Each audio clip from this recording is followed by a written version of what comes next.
¿Me das 2 minutos más? Voy a Sí. tratar de ubicarme en una oficina porque justo está... Ah, sí, como dijiste hola, pensé que estabas listo. Oh, no, me olvidé decirte hola y por eso te tiré el hola. Muy Perdón. bien, dale. ¿Y encontraste una? Me vine a mi sitio que trabajo usualmente con los chicos y nada, están los chicos, escucharán un poquito, pero bueno, no pasa nada. No, pero la Eh, cuestión es que nosotros no los escuchemos. Con Juan nos conocimos hace bastante, pero no me acuerdo dónde. La última vez que nos vimos, en carne y hueso, estábamos comiendo fideos en un legendario restaurante de Buenos Aires, Pipo.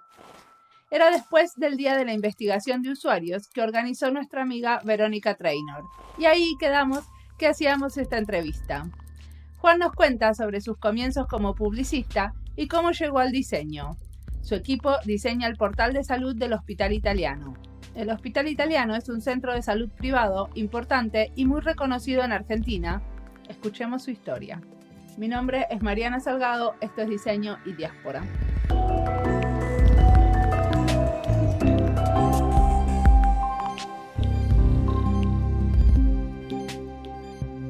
Mi nombre es Juan Marcos Ortiz, soy neuquino, me vine a estudiar a Buenos Aires por allá, por el 93, siglo pasado, y vine a estudiar publicidad.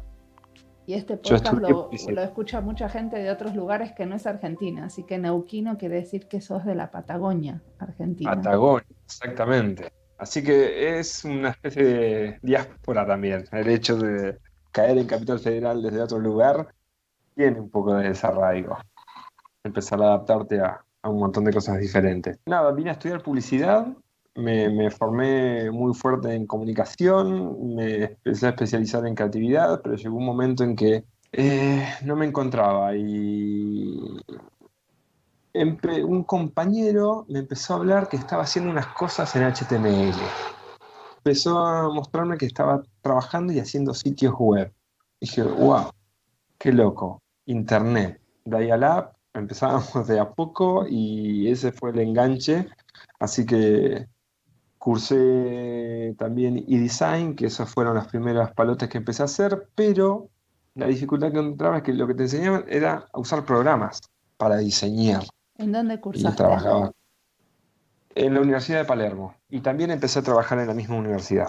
Tuve mucho tiempo trabajando ahí, en lo que era el Encuentro Latinoamericano de Diseño, haciendo la difusión. Antes estaba en lo administrativo, pero después empecé a trabajar en lo que era el desarrollo de la web de la Facultad de Diseño y Comunicación. Y empecé como una necesidad está bien, tenemos que diseñar, tenemos un montón de técnicas, que yo, pero me falta metodología, me falta algo. A la hora de hablar con el cliente, hablar, funciona, no funciona. Y apareció un curso, un programa ejecutivo que era de arquitectura de la información. Lo hice y quedé totalmente fascinado por el hecho de, acá hay una metodología, acá hay un método, acá hay no es diseñar para mí y que quede lindo y que acá es para que lo entienda el otro, ver la dificultad que tiene. Así que empecé a buscar material, hice un montón de cursos, aquello, hasta que por fin surgió la diplomatura en la Universidad Tecnológica Nacional, en la UTN de Medrano, que arrancaron Lore Paz y Enrique Estanciola. Así que fuimos la primer corte de esa diplomatura y quedamos como expertos en usabilidad y accesibilidad, en el que varios profesionales que ya estaban trabajando hace años nos empezaron a formar. ¿Y ahora hace cuánto que trabajas para el Hospital Italiano? Y en el hospital empecé a trabajar en el 2013, así que son casi 6 años. Arranqué en marzo del 2013. ¿Y el equipo de ustedes cómo está formado? Actualmente somos tres diseñadores de experiencia de usuario. Había arrancado el equipo Enrique Estanciola mismo, que fue el que me invitó a trabajar con él. Así que es un poco el que abrió el camino en este ámbito. Y bueno, Enrique se fue para Mendoza, cerca de la Patagonia Argentina, armó su vida allí, así que quedé coordinando el equipo y está Mariana y Sebastián también como experiencia de usuario. ¿Y después tienen otro tipo de diseñadores en el equipo o otros integrantes o son solamente 4? En este momento tenemos a Catalina, que es pasante de diseño gráfico. Ella está por recibir el diseño gráfico, así que está trabajando con nosotros y de a poquito vamos viendo si le interesamos en esto de experiencia de usuario. Es como algunos hablan de evangelización. No me gusta esa palabra, A mí tampoco. pero y se usa mucho en la comunidad. Trato de no utilizarla. Me parece que tiene que ver con otra cosa, tiene que ver con promover. Me parece que es fortalecer y tratar de dar a conocer. El evangelizar es como, no hay experiencias previas interesantes con la evangelización. Prefiero entrar de otra forma. Está muy bien. Eh, pero más allá de eso, somos un equipito muy chico, hacen muchas cosas, hacemos mucho. Dentro del hospital trabajamos en proyectos, podemos decir que son algunos proyectos estratégicos importantes que tomamos nosotros. Mariana está muy volcada a lo que es el portal de salud. Es el portal donde los pacientes chequean todos sus estudios, sacan los turnos, entonces es más el contacto con pacientes, con personas sanas y con personas que tienen algún inconveniente. Y yo estuve siempre más volcado, Sebastián ahora también, con lo que es la historia clínica electrónica, entonces estamos más volcados a trabajar con los profesionales asistenciales, médicos, enfermeros, camilleros, de todo lo que se encuentra dentro de este campo de salud. ¿Y los pacientes no tienen acceso a la historia clínica electrónica? Exacto, acceden a través del portal de salud. Sí. En el portal de salud van a ver todo su historial, van a ver absolutamente todos sus estudios, sus turnos, sus resultados, etcétera. O sea que esa información está abierta. Exactamente, con su propia clave, inclusive en el caso de los menores de edad siguen estando a cargo de la madre, pero a partir de los tal edad ya el paciente es a cargo y si quiere que siga la madre o el padre con el portal le tiene que dar acceso y también los pacientes que quieran compartir su portal de salud con algún otro profesional médico que no sea de la institución del Hospital Italiano también lo puede compartir. Ah, qué bien. A diferencia de los países donde ustedes están viviendo en este momento, donde la historia, donde la salud es pública y la historia clínica ya es un registro electrónico que se va en cada clínica a la que van. Sí, pero nosotros también damos permiso a una clínica para acceder a eso. Exacto. Sí. Recién el inconveniente para eso es que eh, todas las historias clínicas electrónicas deberían estar conectadas por un mismo lenguaje. En este caso estamos utilizando HL7, pero a nivel Argentina todavía no está funcionando eso. Recién a fines del año pasado, el Ministerio de Nación empezó a bajar los primeros palotes acerca de cómo debería ser una historia clínica, cuáles son los requisitos mínimos para que esos registros electrónicos estén comunicados unos con otros. Así que en el caso de que atiendas en un hospital público, en uno privado, en una clínica, en lo que fuere, todo queda registrado en tu historia clínica. Pero de a poquito se va avanzando. El hospital italiano siempre fue como de avanzada en ese sentido y siempre estuvo adelantado en ese sentido.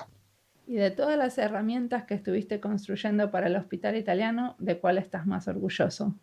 Me cuesta hacer una distinción, te digo la verdad, porque una característica del ámbito de salud es que es muy complejo. Y en cada proceso es abordar desde cero, sin conocimiento, y entender el proceso y los problemas que tienen esos procesos.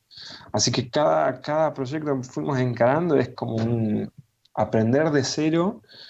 Si te tengo que nombrar uno fuerte, que fue un cambio más que importante en el paradigma de lo que se vivía y a lo que estaban muy acostumbrados, fue el módulo de prescripciones electrónicas. Porque ahí hicimos un cambio rotundo en la forma de indicar las indicaciones farmacológicas. O sea, en las Eh, recetas. claro, pero el proyecto arrancó en el ámbito de internación, en principio. porque es muy diferente a cómo se indica a pacientes que están internados, a cómo se indica en un ámbito ambulatorio, en donde Y vos porque el pacientes... paciente internado no compra su propio antibiótico. Exacto, exacto. Y además, la forma que se indica no es ni con marcas, es todo genérico y además la administración también corre por cuenta de las enfermeras que están, o enfermeras que están trabajando en el hospital. Así que es un ciclo de medicación muy grande y en el medio también hay una validación de farmacéuticos. Entonces el proceso es larguísimo y muchas veces arrancás con un proyecto, lo terminás y después surge otro proyecto que se termina conectando con ese mismo proyecto. Entonces el conocimiento que tenías de atrás lo volvés a incorporar y es un ciclo enorme. Por ejemplo, uno de los últimos proyectos que trabajamos para enfermería fue barcoding, que es un proyecto de bedside, se le dice, es al costado de la cama la administración de fármacos por medio de los enfermeros a los pacientes internados. Y ese proceso de barcoding es con código de barras. Entonces, validás el paciente con una pulsera, con el código de barras que tiene la pulsera, que sea el paciente correspondiente, validás el fármaco que le está por administrar, lo administra y registra la administración. Todo al costado de la cama. Y eso luego se transfiere el registro a la historia clínica. Lo que antes tenían que hacer en papel, ahora lo hacen a través de una aplicación móvil. Buenísimo. Ahora explícame un poquito más lo de las recetas y las prescripciones, como vos le decís, y los fármacos. Porque una cosa que pasó en Finlandia es que por ley los médicos no te pueden dar más una marca de un fármaco, sino que te tienen que dar sí o sí como el componente. Acá es igual. Es lo mismo. Acá, acá por ley se tiene que indicar un componente genérico, no una marca. Y eso en internación es una práctica normal, ya de por sí es lo que hay. Y eh, hay cuestiones de contexto que tienen que ver con la logística de farmacia. Entonces, según el servicio, hay lugares, por ejemplo, como terapia intensiva, en donde hay como una especie de farmacia pequeña, en donde llega la medicación, hay un enfermero o farmacéutico que se encarga de preparar todas las dosis y los enfermeros van y retiran esa medicación preparada. En otros servicios, no tan complejos, es el propio enfermero o enfermera el que le llega la medicación y la prepara. Y eso también hay una farmacia central que se encarga de hacer la distribución de todos esos fármacos y es una logística enorme. Y en esa logística ustedes no se metieron en el proyecto. Sí, También. el proceso también, porque resulta que en la historia clínica, una de las dificultades que existía es que la hoja de indicaciones, el día de las indicaciones era de 17 a 17 del otro día. ¿Se entiende? De 5 de la tarde a 16:44 del otro día. Por una cuestión de logística de farmacia. La farmacia tenía que recibir todos los pedidos que necesita para mandar todos los fármacos. Entonces, hacían un corte a partir de las 16, en donde si vos no habías hecho el pedido a esa hora, quedaba para el otro día, para poder enviar todos los carros necesarios hacia los sectores. Entonces, fue una lucha enorme de un año en donde logramos cambiar, según el contexto del usuario, cuándo era necesario ese lapso de tiempo en el día. Pero para el médico, para el profesional que está indicando un fármaco, el día natural tiene que ser de 0 a 23. Tengo que estar ubicado en el día que me corresponde. Entonces, ahí sí cambiamos en la historia clínica que el módulo de indicaciones corría de 0 a 23. Por detrás, la logística seguía siendo 17 a 17, pero para el médico era muy complejo cortar el día a las 17 y pasar de hoja para ver si indicaste o no indicaste o qué tenías. Entonces, ahí sí logramos, además de un montón de cambios que hicimos en la interfaz por un montón entrevistas que habíamos hecho contextuales, luego hicimos los testeos en baja y en alta con diferentes médicos, De prototipos de y alta ahí definición y baja definición. exactamente logramos prácticamente bajar en un 30% el tiempo que tardaban en hacer las indicaciones. Bueno, eso es un montón.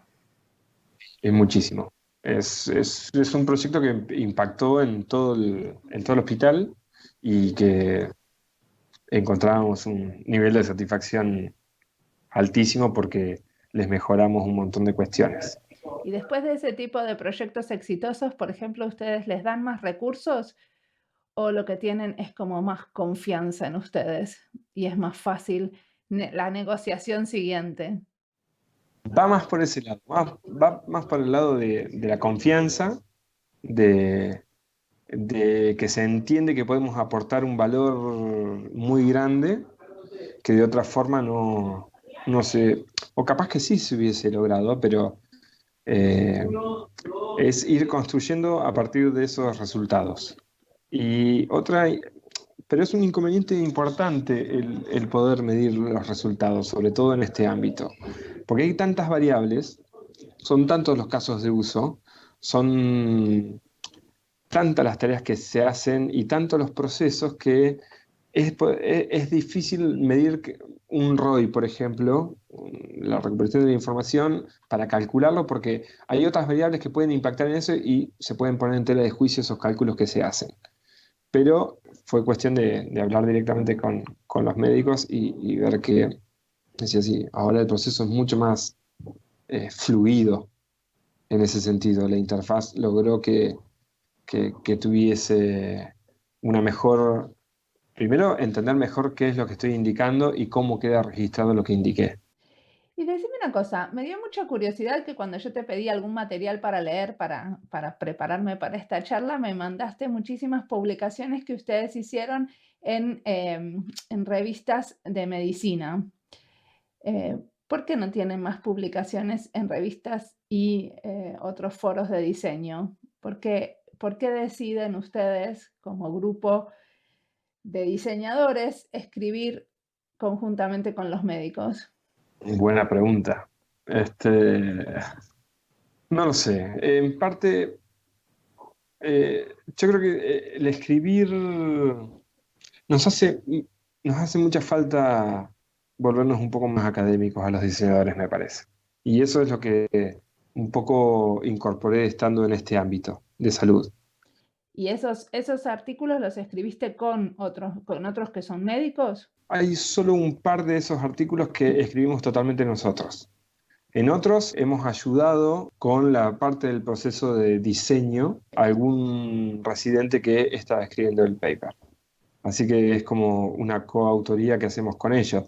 Y básicamente es un empuje que tiene el departamento. Buscan tener una cantidad de trabajos académicos publicados en el año. Así que incentivan continuamente esto y medio que te llevan, te empujan, te llevan a eso. No, mi pregunta es que ¿por qué en ámbitos médicos y no en ámbitos de diseño? Un poco porque nos han empujado a eso y después me acuerdo que para Interaction, cuando participamos en las Interaction, el único Interaction que publicó un trabajo fue el que se hizo acá en Argentina. Sí, bueno, Después, tanto el Interaction de Córdoba, Latinoamérica no es el foro más académico de diseño. Después no, hay lo revistas de sé, lo sé, diseño que tienen revisión de pares y son más académicas. lo sé, lo Y sé. conferencias que son más académicas. Exactamente. Y la verdad que es algo que tenemos en el debe, el hecho de creernos un poco más y tenernos confianza para encarar ese tipo de publicaciones. Que, Pero que yo no. creo, puedo decir algo, porque yo también trabajé como diseñadora en el ámbito de la salud y también publiqué algunos artículos en un journal de obstetricia. Y, y Ujú. lo que pasaba, por lo menos para mí, era que había que publicar en ese journal para tener validez, para tener una legitimidad. Que si yo hubiera publicado esos artículos en un journal de diseño, no estaba probando a los médicos que el diseño vale. En cambio, el haber publicado en revistas con revisión de pares de los médicos te da una cierta legitimidad que no te da la revista de diseño. Totalmente, totalmente. Nos falta ese peso específico, me parece, y lo tenemos que construir. Bueno, yo creo que la revista de diseño lo que te da también es como una revisión de tus pares, o sea, que haya otro diseñador que te esté juzgando el trabajo y dándote una devolución que no es lo mismo que te la dé un médico. Totalmente. Es más, muchas veces otra característica que hay en el ámbito de salud, cualquier proyecto es búsqueda de bibliografía, de papers y tratar de ver qué se hizo. Y lo aceptamos, es parte del laburo, pero no solamente eso, no debería ser solamente eso. Y lo que encontramos es muchas veces técnicas de usabilidad aplicadas de una forma muy rara. Si lo tuviésemos que evaluar como profesionales de diseño, no pasarían. Pero como justamente está evaluado por pares médicos, tal cual decís, pasan. Si eso hubiese ido a algún congreso o revista de diseño, se hubiesen hecho se hubiesen hecho críticas que dejarían bastante endeble el trabajo. Claro. Y entonces decime, ¿cuáles son como las redes donde se manejan ustedes? ¿En qué redes discuten estos trabajos que están haciendo, que son interesantísimos? ¿De diseño específicamente, preguntás? O con otros, porque evidentemente discuten también con los médicos en el ámbito del hospital, pero también hay otros ámbitos donde discuten, tienen redes de informáticos médicos o como los llamen. Bastante poco. A ver, es como que somos un nicho bastante importante, muy específicos. Y las jornadas de informática en salud tienen muchos años, pero recién hace 2 años que estamos teniendo un track de experiencia de usuario y donde estamos fomentando que la gente se interese o los que estén trabajando empiecen a incorporarse en esto para discutir estas problemáticas de nicho. Son problemáticas de diseño, pero vinculadas a este ámbito. Y han empezado a surgir algunas actividades. El hospital tiene una maestría en informática en salud, así que sé que hay un par de chicos que están armando unas actividades que creo que se llaman Health 2.0. Los residentes han ido a un par, pero todavía no participé en ninguna. Pero sí nos vinculamos mucho con lo que es la comunidad de diseño de aquí, tanto IGSA Buenos Aires, IGSA La Plata, con la gente de IDF. ¿Qué es IDF? IDF es un grupo de chicos que empezó a trabajar. IDF es la sigla de IGSA, exactamente. La Asociación de Diseño e Interacción. Math for Interaction tiene que ver con esto. Interaction Design Foundation. Es una fundación, creo que, si no me equivoco, es sueca. ¿Y tiene su sede, tiene su red en Buenos Aires? Tienen capítulos también, así como IGSA. Y los chicos tomaron el capítulo de acá. Sé que están también en Santiago de Chile. Y ellos están organizando un montón de meetups, de charlas, e inclusive a fin de año arman un summit de diseño, así que se incorporan charlas. Y con IGSA, en la que estoy en el staff trabajando con los local leaders, tienen mucha actividad. IGSA La Plata, el capítulo de La Plata, donde tienen su taller UX, que son talleres específicos que dan diferentes profesionales durante todo el año. Ahí también de los talleres que surgen, ahí participamos, sí, bastante. Nosotros casi siempre con la gente de La Plata damos el taller de testeo con usuarios.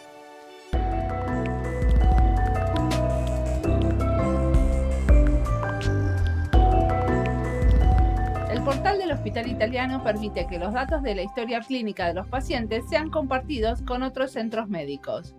En Finlandia, el tema de cómo se comparten los datos es fundamental. Los activistas sobre la importancia de compartir de manera abierta, entre los que me incluyo, están acá súper comprometidos con Mi Data o My Data. La idea es que la gente tiene que ser dueña de sus propios datos y poder decidir con quién los comparte. También poder ver quién usó mis datos y para qué. Por ejemplo, mi centro de salud de acá me proporciona una página donde puedo ver los resultados de todos los estudios que me hice. Entonces, si se empiezan a crear plataformas donde los ciudadanos somos los dueños, no vamos a tener que llenar más formularios, porque podemos dar la orden de compartir los datos y listo. No tenemos que repetir lo que ya tengo guardado. El encuadre de My Data es una manera centrada en las personas de guardar datos, en contraste con otras maneras centradas en las organizaciones que hacen más difícil el compartir. Entonces, esto que contó Juan sobre la posibilidad del portal de compartir la historia clínica es súper importante, porque es dar la libertad a la gente de cambiar de cobertura médica y de ser realmente dueña de sus datos. Sigamos escuchando.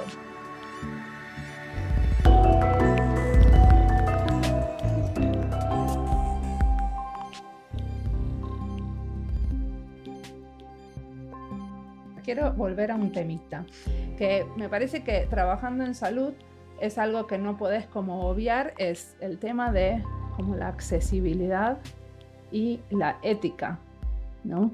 Porque supongo que te habrás encontrado con algunos casos en donde las decisiones de diseño también ponen en juego como decisiones éticas.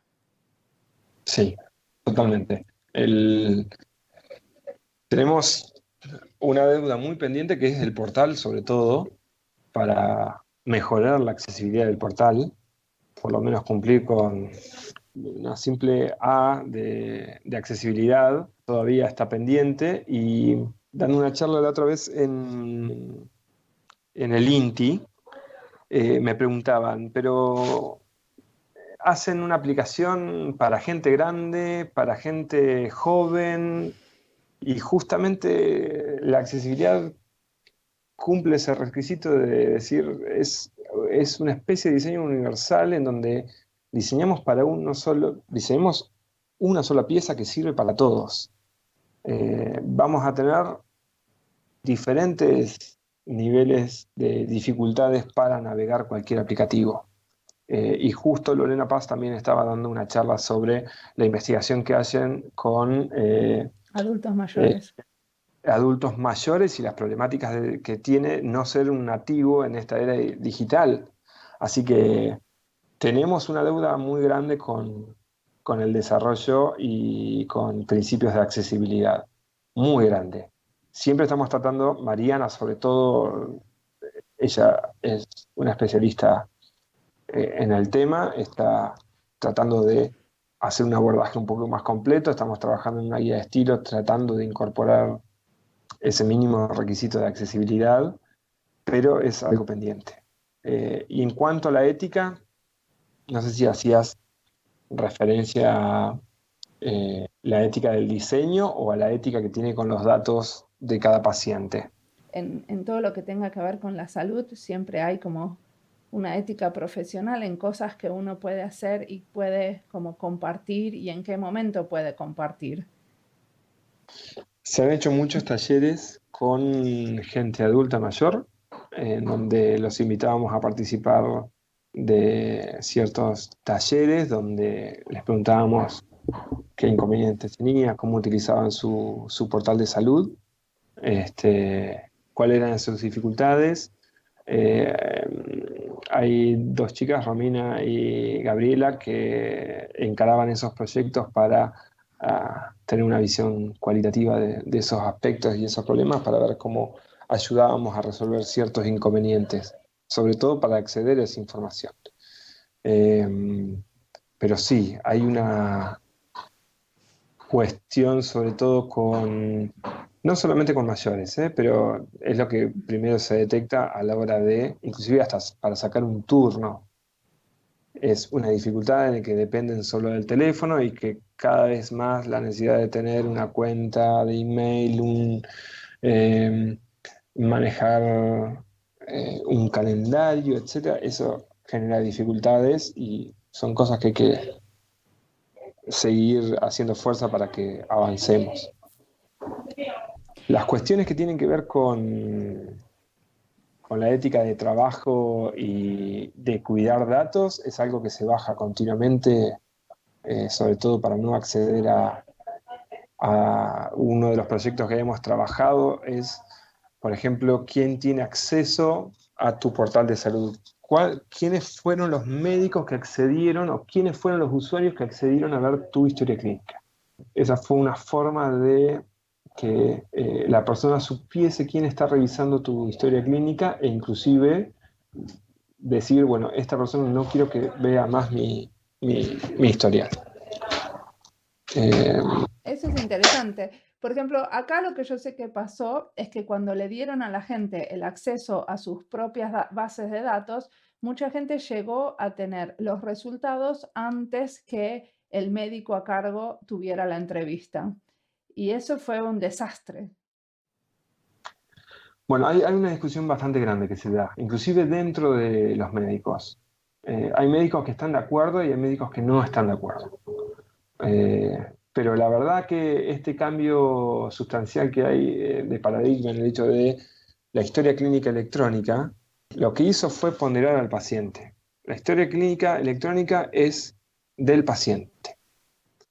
Claro, pero la cuestión es cuándo vos le das acceso, porque la realidad es que si vos me das acceso antes de tener un diagnóstico de una enfermedad muy severa y yo voy a internet y encuentro un montón de información y la mitad obviamente que es falsa, eso es un problema. Es un problema para el médico que después se tiene que pasar la mitad de la sesión haciéndome entender qué de toda esa información que yo estuve buscando es buena y cuál de esa información no es la que necesito. Sí, pero depende con quién hables, es un problema o no.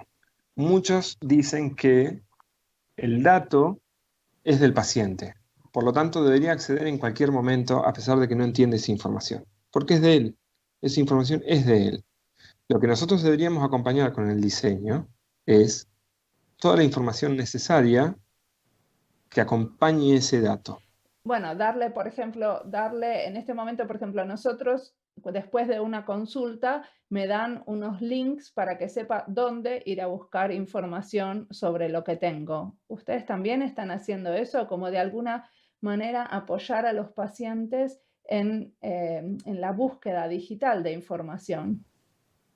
Bueno, justamente, hay una revista en el hospital, Aprender Salud, donde hay información, pero donde mejor vi el caso fue en Interaction Sudamérica de Chile, donde Laura, déjame ver si encuentro el apellido, ya te lo digo, eh, ella explicó que trabajó en una clínica oncológica.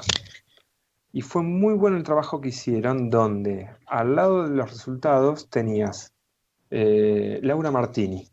Laura Martini fue. Mostraban el resultado y al costado tenías información de qué significaba el dato que tenías.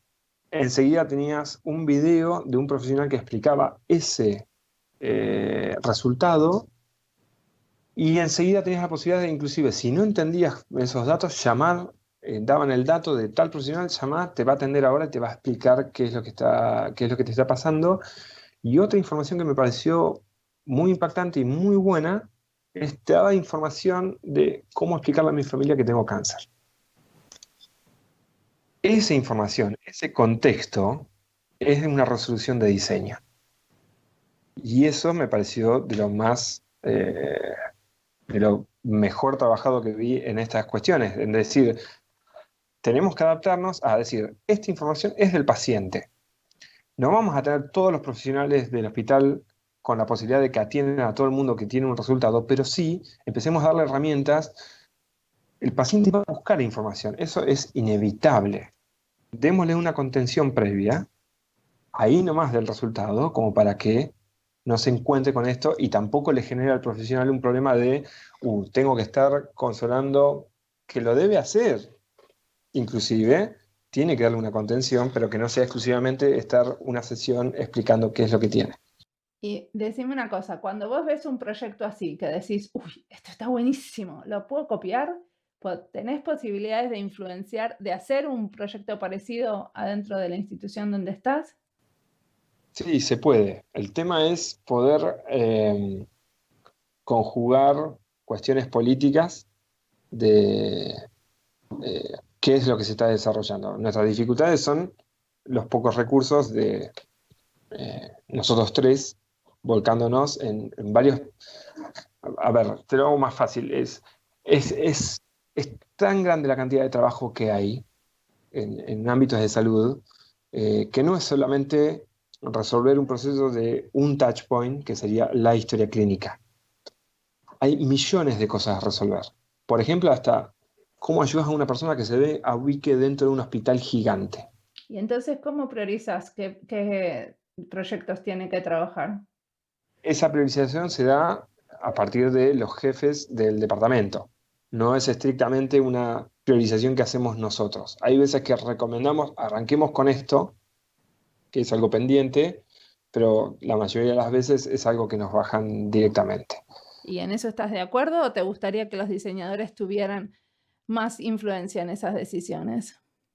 Eh, la verdad que estaría bueno poder empezar a tener más impacto sobre decisiones de negocio, enfocándonos en eso, pero te digo la verdad, los últimos 3 años, la decisión de los proyectos que se llevaban a cabo tenían que ver con ciertas auditorías que tenía el hospital, que estaban buscando una aprobación de Joint Commission, que es una evaluadora norteamericana que tiene que ver en cómo se cuida a los pacientes, y la otra fue de HIMSS, que es una aprobación de historias clínicas electrónicas. Y obtuvimos el año pasado el +7, que es el máximo nivel de aprobación que tiene esa auditoría. Entonces, estratégicamente se fueron vinculando con eso porque están muy, muy relacionadas a la calidad de atención al paciente.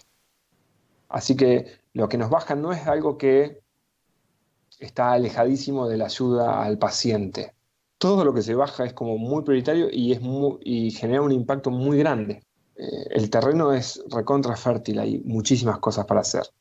Sí, me gustaría decidir más en qué proyectos trabajar, pero la verdad que cada cosa que nos bajan es apasionante. Y está bien elegida. Y decime una cosa, ¿cómo te imaginas tu equipo en el futuro? Oh, qué pregunta. No lo sé.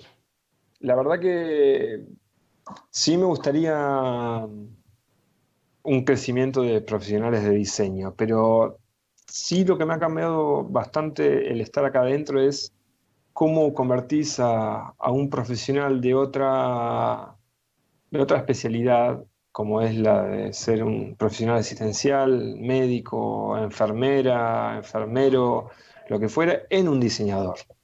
Pero más me interesa el poder tener un modelo de maduración de la metodología y poder vincularnos más con procesos ágiles de desarrollo.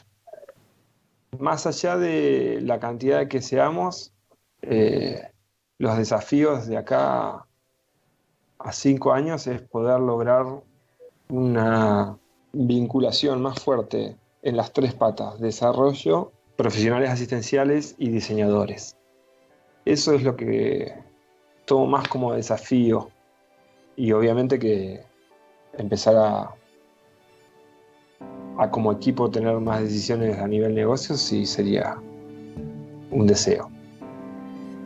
Buenísimo, muchísimas gracias.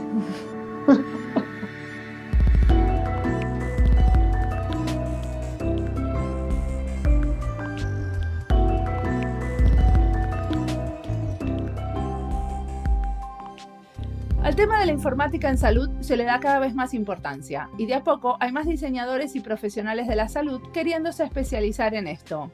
Justo ayer una amiga me pedía que le ayude a armar su propuesta de doctorado sobre cómo se puede desarrollar tecnologías para enfermedades crónicas. A ella le habían propuesto trabajar sobre el reuma. Creo que de a poco se van a crear más especializaciones en las universidades sobre informática en salud. Espero que algunas facultades de diseño pronto se den cuenta de las posibilidades que se abren y sepan, como propone Juan, poner el acento en las poblaciones vulnerables. Esta es la segunda de la serie de entrevistas a diseñadores de interacción dedicados a la salud. En la anterior, Maximiliano Romero contaba sobre sus proyectos de robótica humanizada para ayudar a